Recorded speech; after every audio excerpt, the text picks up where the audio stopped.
এদিকে ভোট উৎসব শেষে রমজানকে ঘিরে অস্বস্তি বেড়েছে রাজধানীর নিত্যপণ্যের বাজারে। চালের বাজার স্থিতিশীল থাকলেও 1 কেজি চিকন চালের দামে কিনতে হচ্ছে এক হালি লেবু। বেড়েছে মুরগির দামও। তবে নতুন সরকারের কাছে ভোক্তাদের প্রত্যাশার পাল্লা ভারী। আশ্বাস নয়, দৃশ্যমান পদক্ষেপের দাবি তাদের। ভোটের ছুটি শেষ, কয়েকদিন পরে শুরু হচ্ছে রোজা। সব মিলিয়ে রাজধানীর কাঁচাবাজার ক্রেতা বিক্রেতার হাঁকডাকে মুখর। বার্জার ওয়েদারকোট অ্যান্টিডট সুপ্রিম দেয়ালকে ধুলাবালি থেকে রক্ষা করে 10 বছর পর্যন্ত। প্রতি বছরের মতো এবারও রমজানের আগের চিত্র একই। ক্রেতাদের অভিযোগ, সংকট না থাকলেও রোজায় প্রয়োজনীয় পণ্যের দাম বাড়িয়েছেন বিক্রেতারা। লেবুর দাম বেড়ে বিক্রি হচ্ছে 80 থেকে 90 টাকা হালিতে।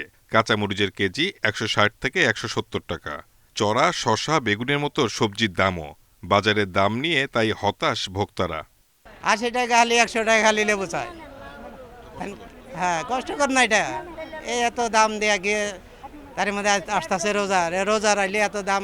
হয়তো লেবু সিজন না, কিন্তু 2-4 রমজান, 5 রমজান, 7 রমজান মানে লেবুর দামে আবার কমে যাবে। ওই তখন 60 টাকা 50 টাকা বেশি। বিক্রি বেড়েছে ছোলা, খেজুর, চিনি, ডালের। তবে ছোলা, ডালের দাম তেমন না বাড়লেও সপ্তাহের ব্যবধানে চিনির দাম বেড়েছে কেজিতে 5 টাকা। বিক্রি হচ্ছে 105 থেকে 110 টাকা কেজিতে। রোজার অন্যতম পণ্য খেজুরের মানভেদে কেজি 300 থেকে 1200 টাকা।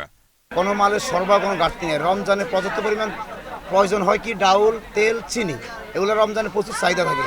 তবে অন্যান্য বছরের তুলনায় এবারকার ভিন্ন খ্যাত। পণ্যদ্রব্যের দামটা যেন নিয়ন্ত্রণে রাখে রমজান মাসটা বিশেষ করে, এইটাই নতুন সরকারের কাছে দাবি রইল সাধারণ জনগণের পক্ষ থেকে।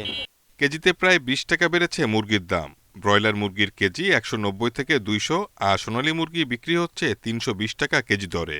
দ্রব্যমূল্য সহনীয় রাখতে জোরদার বাজার মনিটরিং চান ভোক্তারা। Shahid Ahmed, independent news, Dhaka.